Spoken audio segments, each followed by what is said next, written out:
सावंतची पण बघितली मी मुलाखत. हां. पण मला तुमच्याशी म्हटलं जरा बोलायचं असं की आता असं जर कारखाना येतोय तर त्याला लोक विरोध करतात.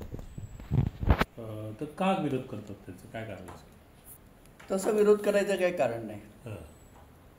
एक तर जागा जी कारखान्याला किंवा MIDCला घेतली जाते ती वेकड जागा आहे. ओके. तिथे शेती किंवा बागायती नाही आहे. असं काही नाही आहे. दुसरी गोष्ट अशी झालेली आहे, त्यावेळेला आम्ही MIDCला विरोध केला, त्यावेळची परिस्थिती निराळी होती.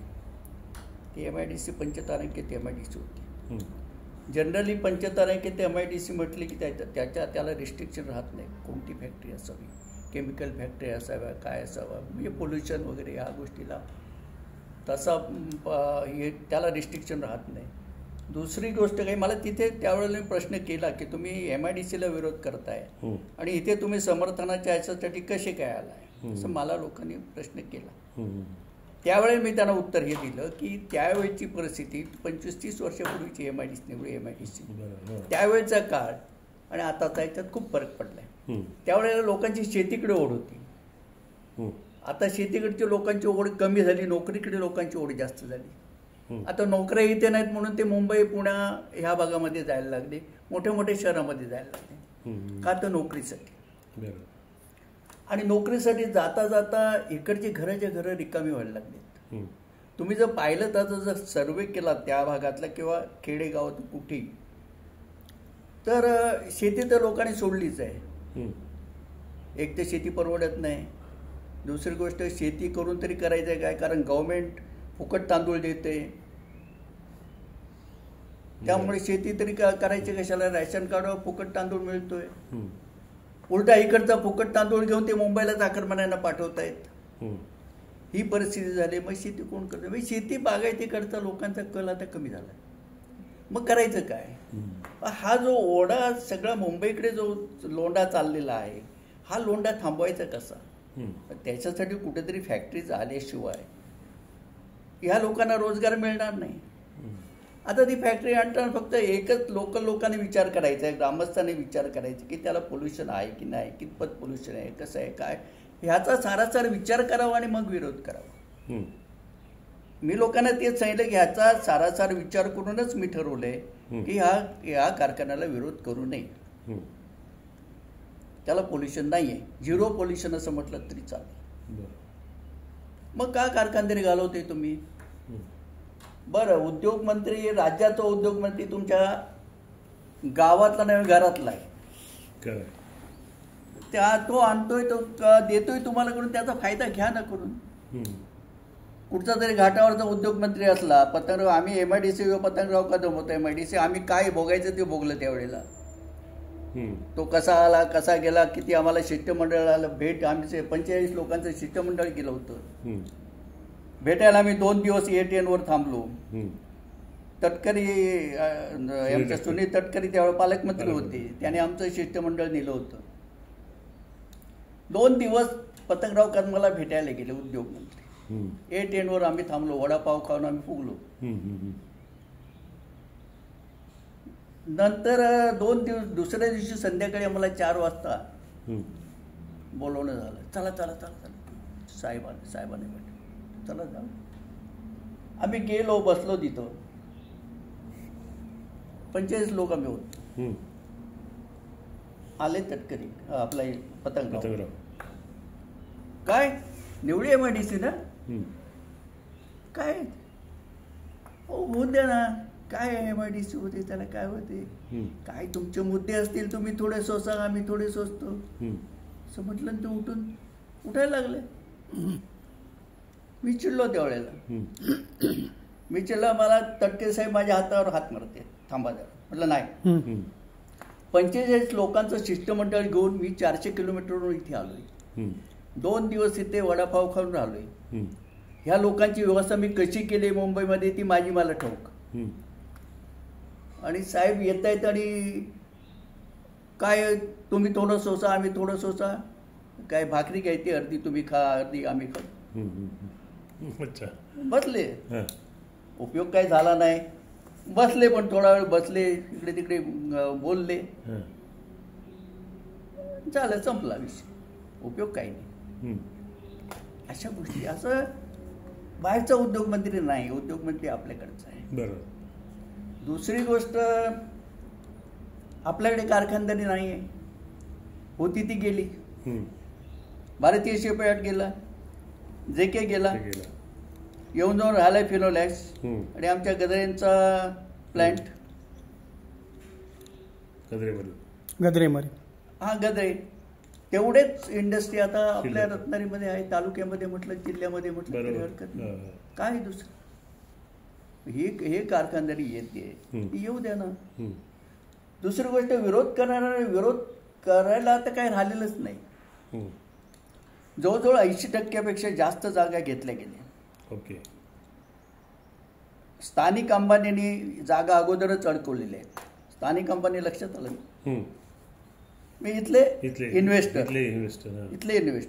त्यांनी अगोदरच जागा घेऊन ठेवलेल्या आहेत. आता शेतकऱ्यांच्या काय राहिले, शेतकऱ्यांकडच्या जागा त्यावेळेला 7,000, 8,000, 7 लाख, 8 लाख एकरने घेतल्या गेल्या. आता जिंदालचा भाव काय असेल तो त्यांना मिळेल, तो माझ्या कल्पनेत 40-45 लाख रुपये एकरच्या दरम्यान आहे. ओके. 80% जास्त जागा कारखान्याला मिळाल्या आहेत. ओके. राहिलेल्या 10-20% आहेत, त्याचं ॲक्विजिशन करा. म्हणून त्या दिवशी आमदार साहेबांना सो म्हटलं मी मीटिंगमध्येच, आता वाट बघू नका, कशाची वाट बघते. असा विरोध थोडासा 5-10% असायचाच आहे. विरोधकांनी येऊन भेटावं, काय त्यांच्या शंका आहेत त्या विचाराव्या ना. आम्ही विरोधक राहून MIDC ज्या वेळेला लढा दिला त्यावेळेला का दिला आणि इथे का देत नाही त्यांनी विचारावं.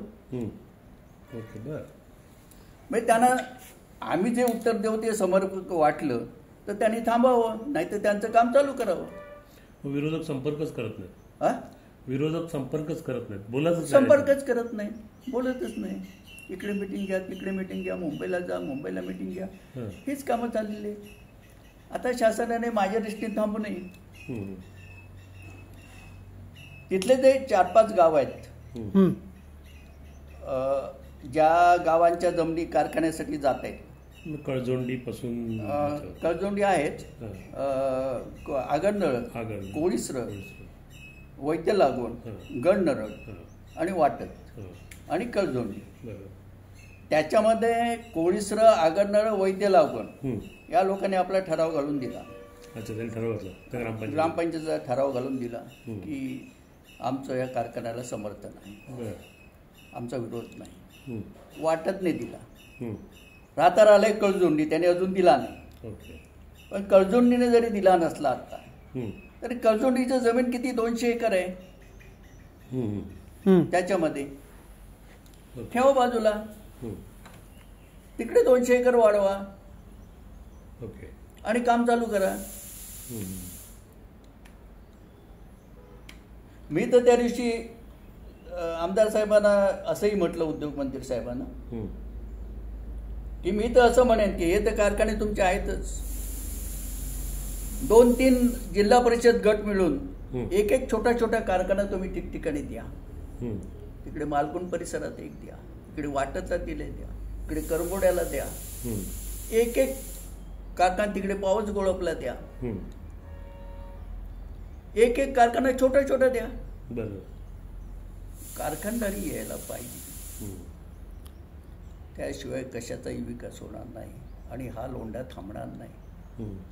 काही दिवसांनी अशी परिस्थिती होईल, कुणबी समाजाची सुद्धा घरं रिकामी होतील, म्हातारी कोतारीच घरात राहतील आणि मुंबईने पुण्याचा लोंढा जो आहे हा थांबणार नाही. फार विचित्र परिस्थिती निर्माण होईल. याचा भविष्याचा विचार करावा, एक गोष्ट. दुसरी गोष्ट, हे तरुण मंडळी जी आता आहे, बेकारी जी काय चाललेली आहे, त्यांना तुम्ही काय करणार आहे, कसे थांबवणार आहे? कारखानदारी जर तुमच्याकडे झाली नाही तर तुम्ही यांना थांबवू शकत नाही. ते कुठेतरी जर थांबायला पाहिजे असतील तर ही विरोध थांबवा. आणि होऊन द्या, हे आमचं मत. पण बागायतीमध्ये आंबा, काजू ह्याच्यात बागायतीमध्ये हो बागायती असायला पाहिजे ना, बागायती असायला पाहिजे ना. ज्या वेळेला पेट्रोकेमिकलला आम्ही विरोध केला आणि सांगितलं असं शिष्टमंडळ शरदरावांकडे आमचं गेलं, त्यावेळेला शरदरावांनी आम्हाला वर्षावरती भेट दिली आणि त्या मीटिंग जी झाली त्यावेळेला त्याने हा प्रश्न केला. गोविंदराव निकम होते आमच्याकडचे, आम्ही 20-25 लोक होतो. तिथले मुंबईचे चाकरमानी मंडळी त्यांच्यापैकी लोक होते, होतो 50-60 लोक. गोविंदरावांच्या वरच्या बंगल्यावरती त्यांच्या ऑफिसमध्ये आपला शरदरावांच्या वर्षावरती तिथे आम्ही सकाळी 7 वाजता आम्हाला त्यांनी बोलवलं. 7 वाजता सकाळी मीटिंग झाली. हातणकर तेव्हा पालकमंत्री होते. हातणकर आम्ही गेलो तेव्हा हातण खाली ऑफिसमध्ये होते. साहेबांना म्हटलं चला साहेब. शेचे म्हणाला जयगड पेट्रोकेमिकल ना, मी नाही येणार. साहेब खूप रागवले. त्याचं कारण असं झालं की त्याच्या आधी एक शिष्टमंडळ गेलं होतं, भाजपचं शिष्टमंडळ होतं. अच्छा. आणि तिथे अद्वा हे लोक बोलले, जसे इथे बोलले म्हणून सांगितलं ना जमिनीच्या खरेदीच्या, तेच शिष्टमंडळ शरदरावांनी त्यांना गेट आउट केलेलं होतं. त्यामुळे हातणकर यायला तयार नाही. ठीक आहे चला आम्ही जाऊया. गोविंदराव होतेच आमच्याबरोबर. मीटिंग चालू झाल्यावर शरदरावांनी एक काय प्रश्न केला, का तुम्हाला कारखान्याला पेट्रोकेमिकलला विरोध का तुमचा, आणि शासनाने पेट्रोकेमिकलसाठी जमीन जयगड परिसरामध्ये घेतली का घेतली. जयगड परिसर शासनाचा नावडता आहे, काय वैर आहे त्यांचं. तसं नाही, तेच प्रश्न करत होते, तेच उत्तर देत होते. शासनाला लागणारी पेट्रोकेमिकलसाठी लागणारी 5,000-6,000 एकर जमीन जयगड पोर्टच्या बाजूला मिळाली, वेकड मिळाली, म्हणून शासनाने पेट्रोकेमिकल तिथे घेतलं.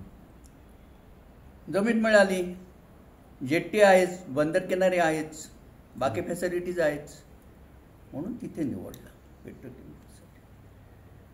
का हो गोविंदराव, शासन आम्ही एवढंच काजूसाठी अनुदान देतोय, आंब्यासाठी अनुदान देतोय, सगळ्या फॅसिलिटीज देतोय, मग एवढी 5,000-6,000 एकर जमीन वेकंट कशी राहिली, काय उत्तर देणार. तोच विषय इथे आहे. ओके. तो जो विषय तिथला आहे तोच विषय इथे वाटत. जागा आधी मोकळ्या आहे, जागा मोकळ्या. काय करतोय आपल्याकडचा शेतकरी, काय पिकवतोय. मिरच्या, साधा आपला खेडेगावातला शेतकरी मिरच्या, कोथिंबीर, टोमॅटो सुद्धा किंवा नारळ सुद्धा रत्नागिरीतून जाऊन विकत आणतोय. का तो परसावत करू शकत नाही मिरच्या कोथिंबीर, साधी भाजी परसावत करू शकत नाही, मग तो रत्नागिरीतून का आणतोय. मग काय करतोय शेतकरी आपल्याकडचा, शेती करतोय काय. रत्नागिरीमध्ये कोल्हापूरचा ट्रक आला नाही, भाजी नाही. खरंय. पुण्याचा समजा पुण्याची दुधाची गाडी आली नाही, दूध नाही. पुण्यातून फुलाची गाडी आली नाही, फुलं नाही. अंडी नाहीत, कोंबडी नाहीत, चिकन नाही, काहीच नाही. अंडी नाही, चिकन नाही, काही नाही. काय आहे तुमच्याकडे. म्हणजे आपण ह्या सगळ्या प्रत्येक गोष्टीमध्ये म्हणजे परस्पर अवलंबून आहोत.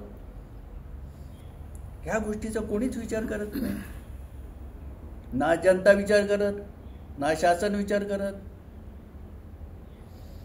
काका, मला तुम्हाला असं विचारायचं आहे की तुम्ही जवळपास गेली 60 वर्ष, हो बरोबर ना, 60 वर्ष, 50-60 वर्ष एक आंब्याच्या ह्याच्यात आहात.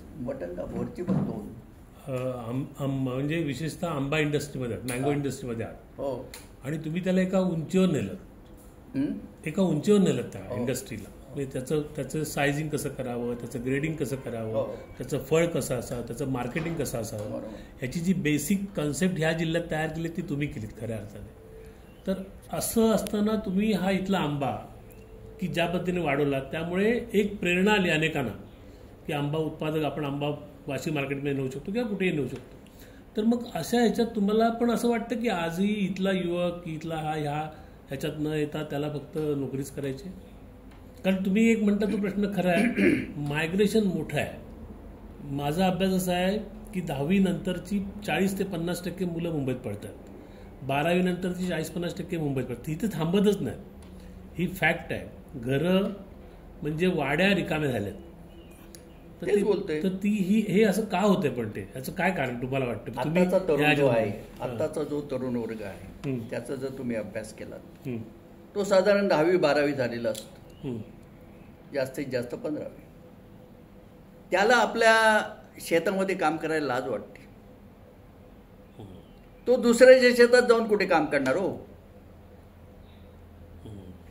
त्याला त्याचे आईवडील शेतात काम करतायत, हा बांधावर आपला रेडिओ घेतोय आणि बांधावर उभं राहून गाणी ऐकतोय किंवा मोबाईल घेतोय, मोबाईलवर ती गाणी लावून गाणी ऐकतोय. आई बाबा शेतात काम करतायत, त्याला ते नकोय ना, त्याला ती लाज वाटते.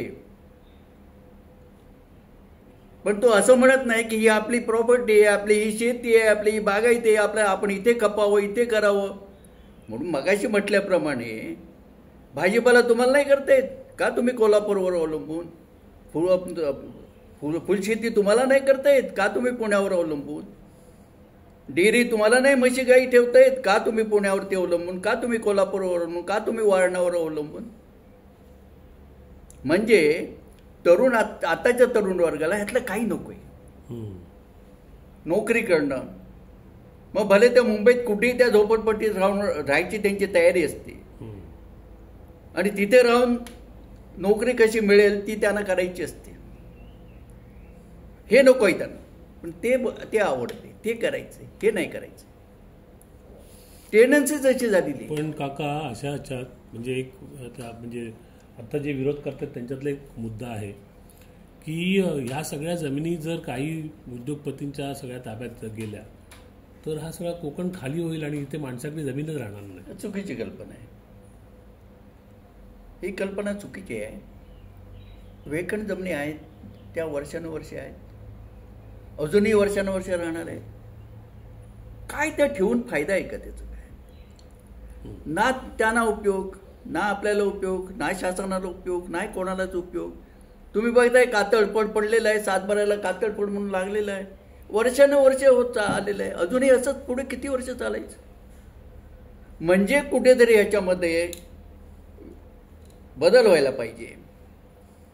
आणि आपल्याकडच्या तरुण वर्गाची आत्ता सांगितल्याप्रमाणे अशी टेंडन्सी असल्यामुळं ह्या जरी तुम्ही ठेवल्यात काय जमिनी आणि विकल्यात काय,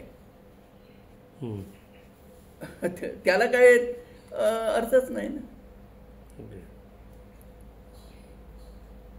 तुमचं मत ह्याच्यात खूप महत्वाचं. आता आत्तापर्यंत मी 60 वर्ष धंदा केला, तुम्ही मगाशी म्हटल्याप्रमाणे केला. 10-15 वर्षापूर्वी आंब्याच्या कामामध्ये लोकल लेबर होता, लोकल लोक काम करायचे. आता या अलीकडच्या 10 वर्षामध्ये माझ्याकडे आता 400 लोक आहेत, 450 लोक आहेत. 450 लोकांमध्ये लोकल लोक किती असतील तर हार्डली 50. बाकी सगळे नेपाळी, बिहारी. उद्या जर नेपाळी किंवा बिहारी आले नाहीत तर ह्या धंद्याला कुलप मारायची वेळ आहे. ह्याला काय तुम्ही उत्तर देते मला सांगा? हे कसं थांबवायचं सांग?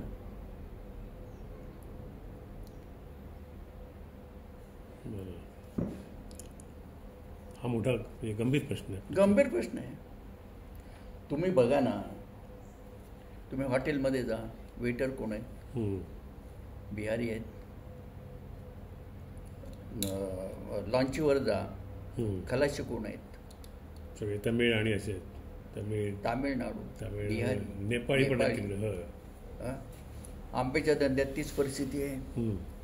कुठेही तुम्ही जा, आपले लोक आहेत कुठे? ते कुठे काम करत आहेत हेच मला समजत नाही.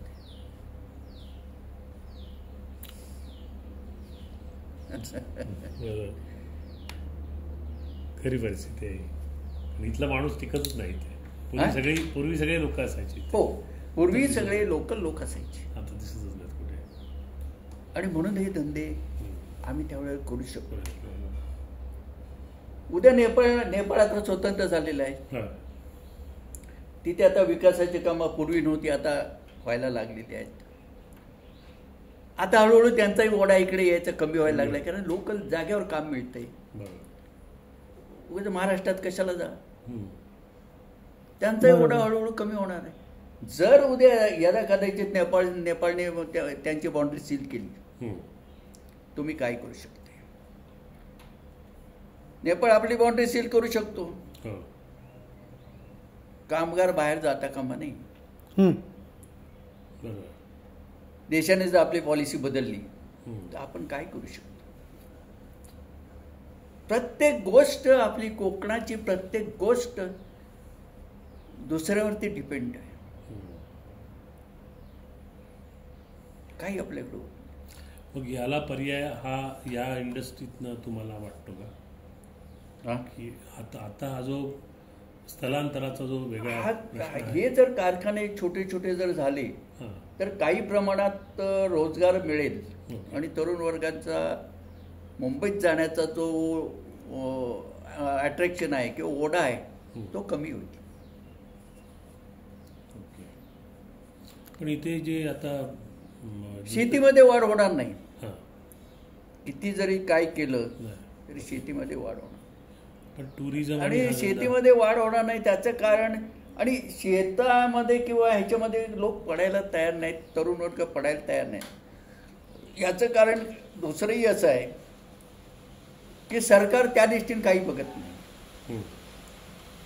शेतकऱ्यांचे जे बेसिक प्रश्न आहेत त्या बेसिक प्रश्नाकडे कोणीच लक्ष देत नाही.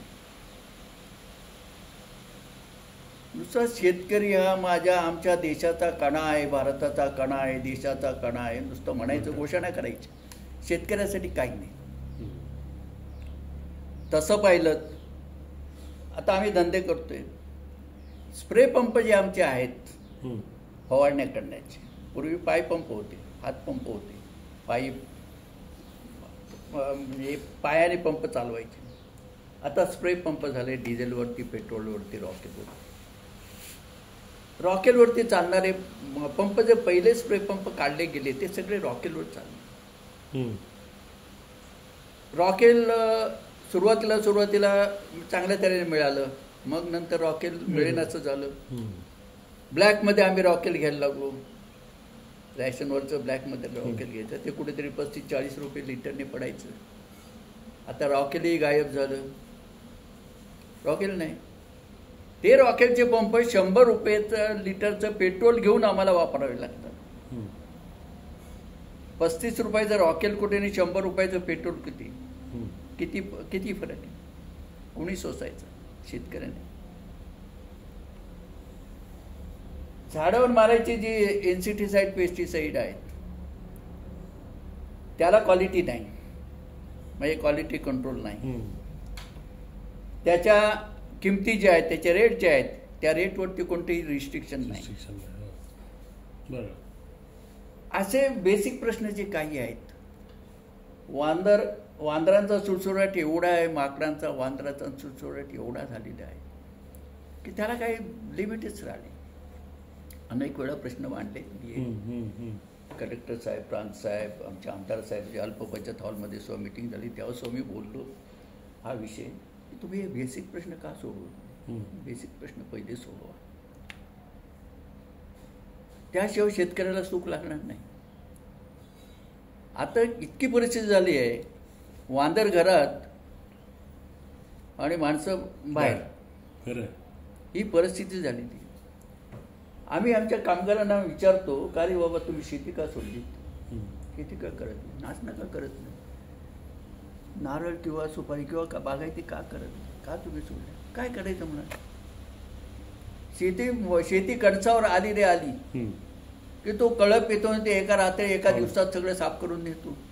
किती आम्ही राखण करायची, असं म्हणून त्यांनी शेती सोडली. मगाशी म्हटल्याप्रमाणे नारळ नारळ नारळ सुद्धा किंवा मिरच्या कोथिंबीर सुद्धा आमचा शेतकरी शहरातून जाऊन घेऊन येतोय. त्याचं कारण तो हेच उत्तर देतोय, वांदर काय ठेवीतच नाही, आम्ही करायचं काय?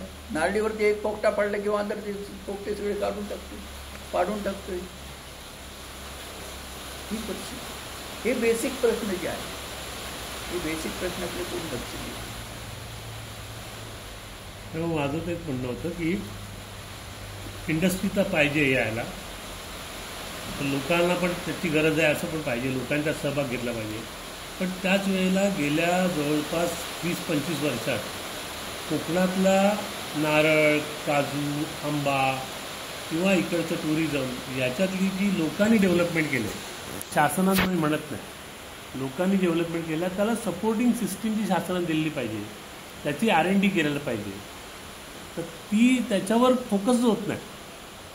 हा कोकण विकास आपण म्हणतो, पण त्याच्यावर फोकस व्हायला पाहिजे ना. समजा जर तुम्ही आंब्यात इतकी वर्ष घालवताय तर तुमचा विचार घेऊन ह्या आंब्यात बाबा कसं काय करता येईल. आज आंबे काढायला माणूस नाही, तर त्याची बाबा त्याच्या संदर्भात काय संशोधन होऊन नवीन यंत्र तयार होते काय? आता तुम्हाला सांगितलं की स्प्रे पंप आम्ही रॉकेलवर चालणारी कंपनीने काढलेले, रॉकेल नाही, शेवटी आम्ही ते पेट्रोलवर चालवतोय. ह्या सगळ्या गोष्टी तुम्हाला जशा सांगितल्या तशीच गोष्ट ह्या बाबतीत आहे की ह्या गोष्टीकडे काही लक्ष दिलं जातं. शेतकऱ्यांना काय पाहिजे, शेतकऱ्यासाठी काय करायला पाहिजे हे कोणीच बघत नाही. आणि त्यामुळं शेती विषयाकडे कोण जायला मागत नाही. त्याचं कारण हे आहे. आणि शेती जी तोट्यात आहे त्याचं कारण, आता आम्ही आंब्याच्या बाबतीत मार्केटला 1 नंबर 2 नंबर आंबा जातोय. 3 नंबरचा आंबा जो कॅनिंग लेवलचा जो आंबा असतो त्याला तुम्ही हमीभाव द्या. या हमीभावाची मागणी आज कित्येक वर्ष चालली. साधा हमीभावाचा प्रश्न सोडवता येत नाही, आला नाही अजून. तिकडे 100 कोटी रुपये साखर आता कॅनिंगचा धंदा कॅनिंगचं कलेक्शन कोण करतो? ज्याच्याजवळ 5 कलमं आहेत किंवा ज्याला त्या आंब्याच्या धंद्यातली माहिती नाही, असा एक वर्ग आहे, असा एक ग्रुप आहे. आणि तो ग्रुप आपलं एकत्रीकरण करतो, संघटन करतो आणि हा आंब्याचा रेट ठरवतो. पहिल्या सुरुवातीला रेट ठरवणार 40 रुपये 45 रुपये किलो. ते 10-12 रुपये किलोवर कधी आणतात ते कोणालाच समजत. त्यानेच ठरवायचं, त्यानेच करायचं. काय शेतकऱ्याला आधार आहे, काय बागायतदार करणार आहे सांगा बरं. तो शेवटी म्हणतो आता नाही तर हे आंब्याचं करायचं का? बरं, तो जर हमीभाव त्याने ह्या 3 नंबरच्या मालाला दिला, आंब्याला दिला, तर मार्केटवरती थोडंसं रिस्ट्रिक्शन राहायचं. अरे कॅनिंगचा रेट जर हा आहे तर आपण त्याच्या आत तर येऊन चालणार नाही. त्यालाही थोडं कुठेतरी बंधन राहील. ह्या ज्या गोष्टी आहेत, ज्या बारीक सारीक ज्या गोष्टी आहेत, ह्याचा अभ्यास तुम्ही करत. शेतकरी आम्ही बोंबलतोय, मी तर अनेक वेळा बोंबलतोच होतो, त्यातलं काही घडत नाही, आजपर्यंत घडलं नाही. त्यामुळे कोकण तरुण राहत नाही, ते रोजगार दिसत नाही, ही परिस्थिती अशी आहे. पण काका, मध्ये एक 100% अनुदान फळबागसाठी जे होतं त्याचा आपल्याकडे काही फरक पडला इकडच्या भागामध्ये, म्हणजे ग्रामीण भागामध्ये ह्या तरुणांच्या मध्ये असे कोण तुमच्या माहितीत आहेत का तरुण की त्यांनी नोकरीला जायचं सोडलं आणि त्या योजनेतनं एखादी बाग बाबा केली असं काही? 100% अनुदान हे नुसतं अनुदान आहे. हे जे दिलं गेलं ते सगळं अर्धवट. हां, एखादी शेती आपण एक 5 एकरची 2 एकर किंवा 5 एकरची शेती करायला गेलो, बागायत करायला गेलो, एक आंब्याचीच बाग करायला, त्याच्यासाठी खर्च किती येतो? आणि तो खर्च जो येतोय त्याच्यामध्ये हे सगळं भागतंय का? म्हणजे टोटल 1-2 एकरच्या ह्याला एक बाग खर्च किती येतोय? एकरी समजा एक 50,000 रुपये खर्च आहे. 5 एकरला एक उदाहरण 2.5 लाख रुपये खर्च झाला. हं. 100% अनुदानामध्ये 2.5 लाख रुपये तुम्हाला दिले जात नाहीत. हं. ते कुठेतरी लाखभर रुपये दिले जातात. मग तो फेन्सिंग करतोय, खड्डे मारतोय, कलमं लावतोय, सिंचनाला पैसा राहत नाही. अच्छा. म्हणजे ते अर्धवट. तुमच्या लक्षात आलं मी काय? पुरं काहीच होत नाही, त्याला पैसा पुरत नाही, तो पैसा पुरेसा होत नाही. ओके. म्हणजे त्याचा अभ्यास कोणी केलेला नाही. हां. एकरी तुम्ही अभ्यास करा ना, एकरी खरोखर बागायती करायचं झाली, आंब्याची शेती करायची झाली किंवा आंब्याची बागायत करायची झाली तर 1 एकरला खरोखर किती खर्च येतो, त्या रोपांना खर्च किती, खड्ड्याला खर्च किती, फेन्सिंगला खर्च किती, सिंचनाला खर्च किती, आणि पुढचे 3 वर्ष जे चिपणं करायचं असतं त्याला किंवा 5 वर्ष जे पाणी घालायचं असतं त्याच्यासाठी होणारा खर्च किती, ह्याचं एस्टिमेट कधी काढलं गेलंय का? 100% अनुदान देताना कशावर तुम्ही अनुदान देता? 100% अनुदान कशावर आहे तुमचं?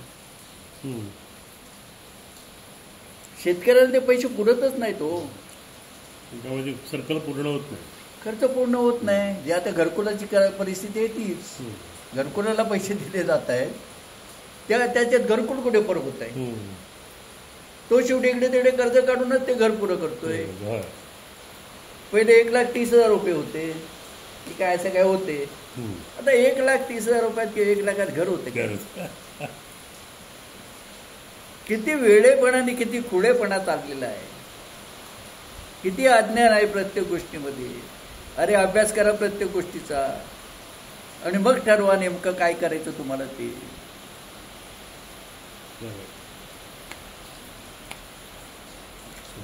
कोणाच्या तरी डोक्यात काहीतरी येतं, काहीतरी काढायचं अशा